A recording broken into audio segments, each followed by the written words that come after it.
എല്ലാ വിദ്യാർത്ഥികൾക്കും പുതിയൊരു വീഡിയോയിലേക്ക് സ്വാഗതം.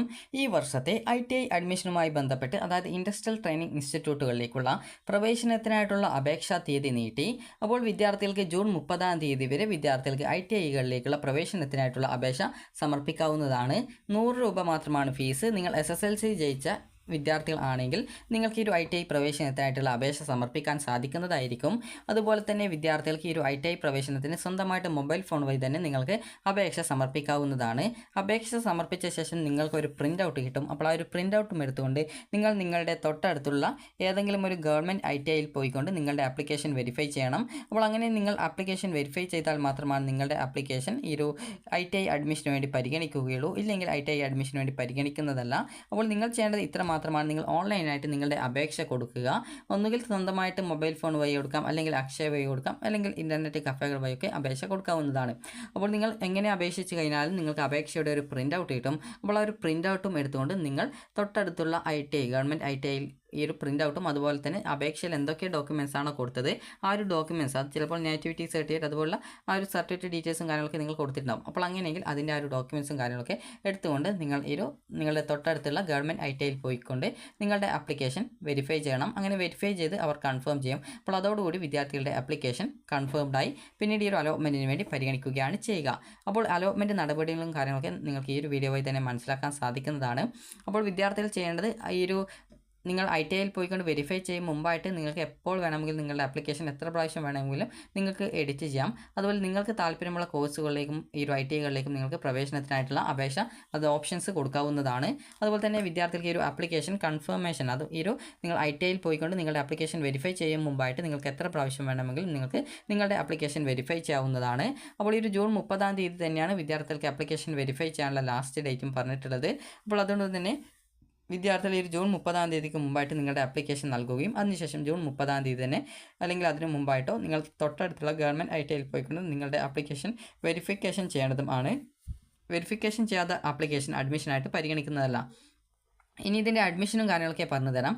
അപ്പോൾ നിങ്ങൾ ഓൺലൈനായിട്ട് ഈ ഒരു അപേക്ഷ കൊടുത്ത് അത് വെരിഫൈ ചെയ്ത് കഴിഞ്ഞാൽ അതായത് നിങ്ങൾക്ക് ഇഷ്ടമുള്ള ആ ഒരു ITIകളിലേക്കും അതുപോലെ തന്നെ ITIകളിലെ വിവിധ പ്രോഗ്രാമുകളിലേക്കും നിങ്ങൾക്ക് ഓപ്ഷൻ വെക്കാം. അത് പ്രോഗ്രാം എന്ന് പറയുമ്പോൾ ഈ ഒരു ITIയിൽ കോഴ്സിന് ട്രേഡ് എന്നാണ് പറയുന്നത്. അപ്പോൾ ആ ഒരു വിവിധ ട്രേഡുകളിലേക്ക് നിങ്ങൾക്ക് ഓപ്ഷനുകൾ കൊടുക്കാം. അപ്പോൾ ഇങ്ങനെ ഓപ്ഷനുകൾ കൊടുത്തു കഴിഞ്ഞാൽ നിങ്ങൾ വിവിധ ITIകളിലേക്ക് നിങ്ങൾ ഓപ്ഷനുകൾ കൊടുത്തിട്ടുണ്ടാകും. ചിലപ്പോൾ നിങ്ങളുടെ ജില്ലയിലേതായിരിക്കാം, ജില്ലയ്ക്ക് പുറത്തുള്ളതായിരിക്കാം. അപ്പോൾ നിങ്ങൾക്ക് എങ്ങനെ വേണമെങ്കിലും ഓപ്ഷൻസ് കൊടുക്കാം. അപ്പോൾ നിങ്ങൾ എങ്ങനെ ഓപ്ഷൻ കൊടുത്തു കഴിഞ്ഞാലും നിങ്ങളുടെ അതായത് വിവിധ ITIകളിലേക്ക് നിങ്ങൾ നിശ്ചിത ട്രേഡുകളിലേക്ക് നിങ്ങൾ ഓപ്ഷൻ കൊടുത്തിട്ടുണ്ടാകും. അപ്പോൾ ആ ഓരോ ട്രേഡുകളിലേക്കും അപേക്ഷ സമർപ്പിച്ച വിദ്യാർത്ഥികളുടെ റാങ്ക് ലിസ്റ്റ് ITI തയ്യാറാക്കും. അത് നിങ്ങളുടെ SSLCയുടെ മാർക്ക് വെച്ചിട്ടാണ് റാങ്ക് ലിസ്റ്റ് തയ്യാറാക്കുന്നത്. അപ്പോൾ ഈ ഒരു റാങ്ക് ലിസ്റ്റ് പ്രകാരം വിദ്യാർത്ഥികളുടെ ഒരു റാങ്ക് അതായത് നിങ്ങളുടെ ആ ഒരു മാർക്കും കാര്യങ്ങളൊക്കെ നോക്കിയിട്ട് ഈ ഒരു ITIകൾ ഒരു റാങ്ക് ലിസ്റ്റ് തയ്യാറാക്കുകയും അത് പ്രകാരം വിദ്യാർത്ഥികളെ ആ ഒരു ITIയിലേക്ക് അതായത് നിങ്ങൾ ഏത് ITI ആണോ നിങ്ങളെ വിളിക്കുന്നത് നിങ്ങളുടെ ഫോൺ നമ്പറും അതുപോലെ ഇമെയിൽ ID നിങ്ങൾ അപേക്ഷ കൊടുക്കുന്ന സമയത്ത് കറക്റ്റായിട്ട് കൊടുക്കണം. കാരണം അതിലേക്കാണ് നിങ്ങൾ ഇൻ്റർവ്യൂവിനായിട്ട് വിളിക്കുക. അപ്പോൾ നിങ്ങൾ ചെയ്യേണ്ടത് നിങ്ങളെ ITIയിൽ നിന്ന് വിളിക്കും. ഇന്ന ദിവസം ഇന്ന റാങ്ക് ലിസ്റ്റിൽ നിങ്ങളുണ്ട്, അപ്പോൾ അതുകൊണ്ട് തന്നെ ഇന്ന ദിവസം 12 മണിക്ക് മുമ്പായിട്ട് ITIയിൽ വരണം. അപ്പോൾ ഇന്ന ദിവസമാണ് ഇൻ്റർവ്യൂ നടക്കുന്നത് എന്ന് പറഞ്ഞുകൊണ്ട് വിളിക്കും. അപ്പോൾ നിങ്ങൾ അതിനനുസരിച്ച് ITIയിൽ പോവുക. അതായത് ഇന്ന ദിവസം 11 മണിക്കേക്ക് എന്ന് പറയുന്നുണ്ടെങ്കിൽ ഒരു 10 മണിക്ക് മുമ്പായിട്ട് തന്നെ നിങ്ങൾ അവിടെ എത്തുന്ന രീതിയിൽ നേരത്തെ തന്നെ പോകാൻ ശ്രദ്ധിക്കുക. അപ്പോൾ ഇങ്ങനെ ഇന്ന കോഴ്സുകൾക്കാണ് വേക്കൻസി ഉള്ളത് എന്നുള്ള കാര്യങ്ങളൊക്കെ നിങ്ങളോട് പറഞ്ഞു തരും. അപ്പോൾ നിങ്ങളെ ആ ഒരു സ്കൂളിലെ പ്രിൻസിപ്പാളായിരിക്കും, അത് ITIയിലെ പ്രിൻസിപ്പാളായിരിക്കും ചിലപ്പോൾ വിളിക്കുക. അപ്പോൾ നിങ്ങൾ അതിനനുസരിച്ച് ആ ഒരു ITIയിൽ പോയിക്കൊണ്ട് ഏതൊക്കെ ട്രേഡുകളിലാണോ സീറ്റ് വേക്കൻസി ഉള്ളത്, എത്ര വേക്കൻസി ഉണ്ടെന്നുള്ളതൊക്കെ കൃത്യമായിട്ട് പറഞ്ഞു തരും. അപ്പോൾ നിങ്ങൾ ആ ഒരു സമയത്തിനുള്ളിൽ കൃത്യമായിട്ട് അത് ചിലപ്പോൾ നാളെ 12 മണിക്ക് എന്ന് പറയുകയാണെങ്കിൽ ആ ഒരു സമയത്തിനുള്ളിൽ മുമ്പായിട്ട് പോയിട്ട് നിങ്ങൾക്ക് അതിൽ പങ്കെടുക്കാവുന്നതാണ്. അപ്പോൾ അവിടെ നിങ്ങൾ പോയിട്ട് നിങ്ങളുടെ പേര് അവിടെ പോയാലും നിങ്ങൾ ജസ്റ്റ് നിങ്ങളുടെ പേര് രജിസ്ട്രേഷൻ ചെയ്യണം. പോകുന്ന സമയത്ത് നിങ്ങളുടെ ഡോക്യുമെൻറ്റ്സും അതുപോലെ തന്നെ അപേക്ഷയുടെ പ്രിൻ്റ് ഔട്ടും എടുത്തുകൊണ്ട് വേണം നിങ്ങൾ പോകാനായിട്ട്. അപ്പോൾ ഇങ്ങനെ പോയ ശേഷം നിങ്ങളുടെ ആപ്ലിക്കേഷൻ അവിടെ നിന്ന് ജസ്റ്റ് ഒന്ന് വെരിഫൈ ചെയ്യും. അതിനുശേഷം നിങ്ങൾക്ക് അതായത് കുറേ വിദ്യാർത്ഥികൾ സീറ്റിനേക്കാൾ കൂടുതൽ വിദ്യാർത്ഥികൾ വന്നിട്ടുണ്ടെങ്കിൽ ചിലപ്പോൾ അതായത് ഇപ്പോൾ 2 വീലർ മെക്കാനിക് കോഴ്സാണെന്ന് വിചാരിക്കാം. അപ്പോൾ അതിൽ ആകെയുള്ള സീറ്റ് എന്ന് പറയുന്നത് 30 സീറ്റാണെന്ന് വിചാരിക്കാം. അപ്പോൾ അങ്ങനെയെങ്കിൽ അതിൽ ഏകദേശം ഒരു 100 വിദ്യാർത്ഥികൾ വന്നിട്ടുണ്ടെങ്കിൽ അങ്ങനെ വന്നിട്ടുള്ള വിദ്യാർത്ഥികളൊക്കെ ഉൾപ്പെടുത്തിക്കൊണ്ട് ഒരു റാങ്ക് ലിസ്റ്റ് തയ്യാറാക്കുകയും അപ്പോൾ ആ ഒരു റാങ്ക് ലിസ്റ്റ് നോക്കിയ ശേഷം ആ ഒരു വിദ്യാർത്ഥികൾക്ക് അതായത് അന്നേ ദിവസം ആ ഒരു ഇന്ന സമയത്തിനുള്ളിൽ വരണമെന്ന് പറഞ്ഞിട്ടുള്ളതിൽ എത്ര വിദ്യാർത്ഥികൾ വന്നിട്ടുണ്ടോ അത്രയും വിദ്യാർത്ഥികളുടെ ഒരു റാങ്ക് ലിസ്റ്റ് തയ്യാറാക്കും. അപ്പോൾ ആദ്യം പോയിട്ട് നിങ്ങൾ രജിസ്ട്രേഷൻ ചെയ്യണം നിങ്ങളുടെ പേര്. കാരണം അങ്ങനെയെങ്കിൽ നിങ്ങൾക്കൊരു മുൻഗണന കിട്ടും. അത് നിങ്ങൾ ITIയിൽ എത്തിക്കഴിഞ്ഞാൽ അപ്പോൾ പോയിട്ട് നിങ്ങളുടെ പേര് രജിസ്ട്രേഷൻ ചെയ്യണം. അപ്പോൾ അങ്ങനെയെങ്കിൽ നിങ്ങൾക്ക് പെട്ടെന്ന് മുൻഗണന കിട്ടും. അപ്പോൾ ആ ഒരു രീതിയിലാണ് ഇതിൻ്റെ അഡ്മിഷൻ ഉണ്ടായിരിക്കുക. അപ്പോൾ നിങ്ങൾ ആ ഒരു നേരത്തെ തന്നെ പോവുകയാണെങ്കിൽ നിങ്ങളുടെ ആ ഒരു റാങ്ക് ലിസ്റ്റിൽ മുൻഗണന ഉണ്ടാകും. അപ്പോൾ അതനുസരിച്ച് നിങ്ങൾക്ക് ഈ ഒരു നിങ്ങളുടെ ആ ഒരു റാങ്ക് ലിസ്റ്റ് തയ്യാറാക്കുകയും ആ ഒരു റാങ്ക് ലിസ്റ്റ് പ്രകാരം വിദ്യാർത്ഥികളെ അഡ്മിഷനായിട്ട് വിളിക്കുകയുമാണ് ചെയ്യുക. അപ്പോൾ നിങ്ങൾക്ക് ഏത് കോഴ്സാണോ ആ ഒരു ദിവസം അവിടെ ഏത് കോഴ്സിലേക്കാണോ അഡ്മിഷൻ നടത്തുന്നത്, അപ്പോൾ അതനുസരിച്ച് നിങ്ങളെ ആ ഒരു അഡ്മിഷന് വേണ്ടിയിട്ട് ITIയിൽ നിന്ന് നിങ്ങൾ അവിടെ ആ ഒരു ITIയിൽ പോവുക. അതിനുശേഷം നിങ്ങളുടെ പേര് രജിസ്ട്രേഷൻ ചെയ്യുക. അപ്പോൾ അന്നേ ദിവസം ഉച്ചയ്ക്ക് 12 മണി വരെയാണ് പറഞ്ഞിട്ടുള്ളതെങ്കിൽ ആ ഒരു 12 മണി വരെ വരുന്ന വിദ്യാർത്ഥികളുടെ ആ ഒരു പേര് രജിസ്ട്രേഷൻ ചെയ്ത് അവരുടെ ഒരു റാങ്ക് ലിസ്റ്റ് തയ്യാറാക്കി ആ ഒരു റാങ്ക് ലിസ്റ്റിൽ നിന്നും മുൻഗണനാ പ്രകാരം വിദ്യാർത്ഥികൾക്ക് ഏത് കോഴ്സാണോ പഠിക്കാൻ താല്പര്യം അതിനനുസരിച്ച് വിദ്യാർത്ഥികൾക്ക് ആ ഒരു ട്രേഡ് തിരഞ്ഞെടുക്കാൻ സാധിക്കുന്നതാണ്. ഇനിയിപ്പോൾ ഒരു ITIയിൽ നിങ്ങൾ ട്രേഡ് തിരഞ്ഞെടുത്ത് കഴിഞ്ഞാൽ നിങ്ങളെ വേറൊരു ITIയിൽ നിന്നും നിങ്ങൾ അപേക്ഷിച്ചിട്ടുണ്ടെങ്കിൽ നിങ്ങളെ അവിടെ നിന്നും വിളിക്കുകയാണെങ്കിൽ എന്ത് ചെയ്യുമെന്ന് ചോദിച്ചു കഴിഞ്ഞാൽ നിങ്ങൾക്ക് അതിലും നിങ്ങൾക്ക് വേണമെങ്കിൽ പോയിട്ട് പങ്കെടുക്കാം.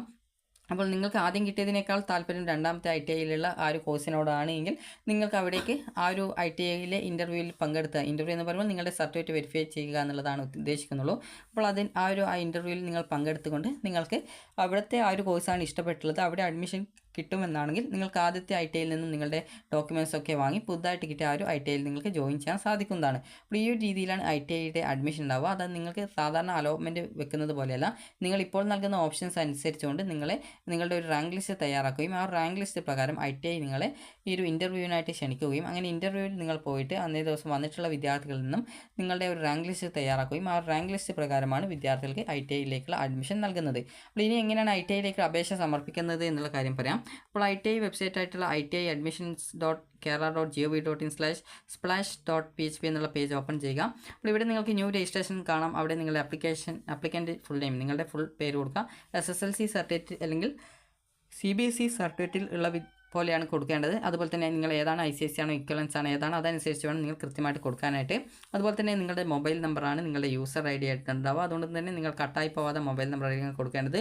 നേരത്തെ പറഞ്ഞതുപോലെ റാങ്ക് ലിസ്റ്റൊക്കെ തയ്യാറാക്കുന്ന സമയത്ത് നിങ്ങളെ അതിലേക്കായിരിക്കും വിളിക്കുക. അപ്പോൾ അതിൽ വിളിക്കുന്ന സമയത്ത് നിങ്ങൾ കൃത്യമായിട്ട് നിങ്ങൾക്ക് കിട്ടണമെന്നുണ്ടെങ്കിൽ നിങ്ങൾ ആ ഒരു മൊബൈൽ നമ്പർ കൃത്യമായിട്ട് ശരിയായിട്ടുള്ള മൊബൈൽ നമ്പറാണ് കൊടുക്കേണ്ടത്. കട്ടായി പോകുന്ന മൊബൈൽ നമ്പർ കൊടുക്കാൻ പാടില്ല. അതുപോലെ തന്നെ നിങ്ങളുടെ ഇമെയിൽ അഡ്രസ്സും കറക്റ്റായിട്ട് തന്നെ കൊടുക്കണം. അതുപോലെ പാസ്വേഡ് നിങ്ങൾ 2 പ്രാവശ്യം ടൈപ്പ് ചെയ്ത് കൊടുക്കണം. അത് നിങ്ങൾക്ക് ഏതാണ് പാസ്വേഡ് വേണ്ടത് അത് കൃത്യമായിട്ട് നിങ്ങൾ ടൈപ്പ് ചെയ്ത് കൊടുക്കുക. അതുപോലെ തന്നെ ക്യാപ്ച ഓപ്ഷൻ ഉണ്ട്. അപ്പോൾ ഈ ഒരു രീതിയിൽ നിങ്ങൾക്ക് നിങ്ങളുടെ ആ ഒരു ക്യാപ്ച ഒക്കെ കൊടുത്തുകൊണ്ട് നിങ്ങൾക്ക് രജിസ്ട്രേഷൻ ചെയ്യാം. അപ്പോൾ ബാക്കി സ്റ്റെപ്പ് എങ്ങനെയാണ് ചെയ്യേണ്ടത് എന്നുള്ള കാര്യം നിങ്ങൾക്കിവിടെ യൂസർ മാനുവൽ കൊടുത്തിട്ടുണ്ട്. അതുപോലെ തന്നെ NCVT അതുപോലെ SCVT എന്ന് പറഞ്ഞുകൊണ്ട് 2 പ്രോസ്പെക്ടസ് കൊടുത്തിട്ടുണ്ട്. അപ്പോൾ ഈ ഒരു ITIയിൽ ട്രേഡുകൾ വരുന്നത് 6 മാസം അതുപോലെ 12 മാസം 24 മാസം ഈ ഒരു രീതിയിലാണ് കോഴ്സിൻ്റെ കാലാവധി വരുന്നത്. അപ്പോൾ നിങ്ങൾക്ക് ഈ ഒരു അഡ്മിഷനുമായി ബന്ധപ്പെട്ടിട്ടുള്ള അല്ലെങ്കിൽ അപേക്ഷയുമായി ബന്ധപ്പെട്ടുള്ള കാര്യങ്ങൾ മനസ്സിലാക്കുന്നതിനായിട്ട് നിങ്ങൾ SCVT പ്രോസ്പെക്ടസ് അതുപോലെ NCVT പ്രോസ്പെക്ടസ് എന്ന് പറഞ്ഞുകൊണ്ട് കൊടുത്തിട്ടുണ്ട്. അപ്പോൾ അത് ക്ലിക്ക് ചെയ്തൊന്ന് ജസ്റ്റ് ഒന്ന് ഡൗൺലോഡ് ചെയ്ത് നോക്കുക. അതുപോലെ നിങ്ങൾക്ക് സ്വന്തമായിട്ട് അപേക്ഷിക്കാനാണെങ്കിൽ ഇവിടെ യൂസർ മാനുവൽ കൊടുത്തിട്ടുണ്ട്. അപ്പോൾ നിങ്ങൾ ജസ്റ്റ് ഒന്ന് അതിൽ ക്ലിക്ക് ചെയ്യുക. അപ്പോൾ അതിൽ ക്ലിക്ക് ചെയ്ത ശേഷം നിങ്ങൾ ജസ്റ്റ് ഒന്ന് അഥവാ പേജ് കിട്ടിയിട്ടില്ലെങ്കിൽ ഒന്നുകൂടി ആ ഒരു പേജ് റിഫ്രഷ് ചെയ്യുക. അപ്പോൾ നിങ്ങൾക്ക് നിങ്ങളുടെ ആ ഒരു യൂസർ മാനുവൽ നിങ്ങൾക്ക് കിട്ടുന്നതാണ്. ഞാൻ ഓൾറെഡി ഡൗൺലോഡ് ചെയ്ത് വെച്ചതുകൊണ്ടാണ് ഇങ്ങനെ കാണിക്കുന്നത്. അപ്പോൾ ഞാൻ ജസ്റ്റ് ഓൾറെഡി ഡൗൺലോഡ് ചെയ്ത് വെച്ചിട്ടുണ്ട്. അപ്പോൾ നിങ്ങൾക്ക് എങ്ങനെയാണ് ഇതിൽ സ്വന്തമായിട്ട് അപേക്ഷിക്കുക എന്നതിനെ സംബന്ധിച്ചുള്ള ഡീറ്റെയിൽസ് കറക്റ്റായിട്ട് കൊടുത്തിട്ടുണ്ട്. അപ്പോൾ രജിസ്ട്രേഷൻ ഒന്നാമത്തെ സ്റ്റെപ്പ് രജിസ്ട്രേഷൻ, രണ്ടാമത്തേത് ആപ്ലിക്കേഷൻ ഫില്ല് ചെയ്യുക. ഫില്ല് ചെയ്യുന്നതിൽ തന്നെ personal and qualification details, communication details, other details, document upload, self declaration, അതുപോലെ മൂന്നാമത്തേത് ITI ആൻഡ് ട്രേഡ് ചോയ്സ്. അതായത് നിങ്ങൾക്ക് ഏതൊക്കെ ITI വേണം ഏതൊക്കെ ട്രേഡ് വേണം എന്നുള്ളതാണ്. അപ്പോൾ അത് നിങ്ങളുടെ ഇഷ്ടത്തിനനുസരിച്ച് ഏതൊക്കെ വേണമെങ്കിലും കൊടുക്കാവുന്നതാണ്. അതുപോലെ view application, make payment, view and download application എന്നിങ്ങനെയുള്ള 6 സ്റ്റെപ്പാണുള്ളത്. അപ്പോൾ ഈ ഒരു 6 സ്റ്റെപ്പ് കംപ്ലീറ്റ് ചെയ്ത് കഴിഞ്ഞാൽ നിങ്ങൾക്ക് ഈ ഒരു ജൂൺ 30-ം തീയതിക്ക് മുമ്പായിട്ട് എത്ര പ്രാവശ്യം വേണമെങ്കിലും എഡിറ്റ് ചെയ്യാം. അപ്പോൾ ജൂൺ 30-ം തീയതിക്കുള്ളിൽ തന്നെ നിങ്ങൾ ITIയിൽ പോയിക്കൊണ്ട് നിങ്ങളുടെ ആപ്ലിക്കേഷൻ വെരിഫൈ ചെയ്യേണ്ടതാണ്. ആപ്ലിക്കേഷൻ വെരിഫൈ ചെയ്തിട്ടില്ലെങ്കിൽ ഈ ഒരു അലോട്ട്മെൻറ്റിനായിട്ട് നിങ്ങളെ പരിഗണിക്കുന്നതല്ല. അതുപോലെ നിങ്ങൾക്ക് എങ്ങനെയാണ് ഈ ഒരു അപേക്ഷ കൊടുക്കേണ്ടതെന്ന് സ്റ്റെപ്പ് ബൈ സ്റ്റെപ്പായിട്ട് യൂസർ മാനുവൽ കൊടുത്തിട്ടുണ്ട്.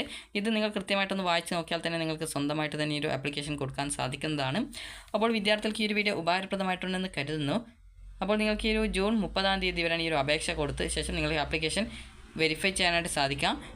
നിങ്ങൾക്ക് എത്ര ഓപ്ഷൻസ് വേണമെങ്കിലും കൊടുക്കാവുന്നതാണ്. അതിന് യാതൊരുവിധ ലിമിറ്റുമില്ല. നിങ്ങൾക്ക് ഏത് ITIയിലേക്ക് വേണമെങ്കിലും അതുപോലെ തന്നെ എത്ര ട്രേഡുകളിലേക്ക് വേണമെങ്കിലും നിങ്ങൾക്ക് ഓപ്ഷനുകൾ കൊടുക്കാവുന്നതാണ്. അപ്പോൾ അതിന് പ്രത്യേകിച്ച് പ്രോബ്ലം ഒന്നുമില്ല. നിങ്ങൾക്ക് താല്പര്യമുള്ള എല്ലാവിധ ITIകളിലേക്കും നിങ്ങൾക്ക് ഓപ്ഷനുകൾ കൊടുക്കാം. എത്ര ഓപ്ഷൻ വേണമെങ്കിലും നിങ്ങൾക്ക് കൊടുക്കാവുന്നതാണ്. ഇനി നിങ്ങൾക്ക് ആകെ 1000 രൂപ 1000 അല്ല 100 രൂപ മാത്രമാണ് ഈ ഒരു ഫീസ് വരുന്നത്. അപ്പോൾ നിങ്ങൾക്കിവിടെ പ്രത്യേകം കൊടുത്തിട്ടുണ്ട്. അതുപോലെ ഓൺലൈൻ അപേക്ഷയിൽ മുഴുവൻ വിവരങ്ങളും നൽകി പേയ്മെൻറ്റ് നടത്തിയാൽ മാത്രമേ അപേക്ഷയുടെ പ്രിൻ്റ് എടുക്കാൻ പറ്റുള്ളൂ. മൊബൈൽ നമ്പർ, പാസ്വേഡ് എന്നിവ ഉപയോഗിച്ച് ലോഗിൻ ചെയ്യാവുന്നതും അപേക്ഷ വെരിഫിക്കേഷൻ അവസാന തീയതി വരെ തിരുത്തലുകൾ വരുത്താവുന്നതും ആണ്. അതുപോലെ അപേക്ഷ സംബന്ധിച്ച് വരുത്തുന്ന പ്രശ്നങ്ങൾക്ക് ജില്ലാ കോർഡിനേറ്റർമാർ മുഖേന പരിഹാരം കാണാവുന്നതാണെന്നും പറഞ്ഞിട്ടുണ്ട്. അപ്പോൾ വിദ്യാർത്ഥികൾക്ക് ഈ ഒരു വീഡിയോ ഉപകാരപ്രദമായിട്ടുണ്ടെന്ന് കരുതുന്നു.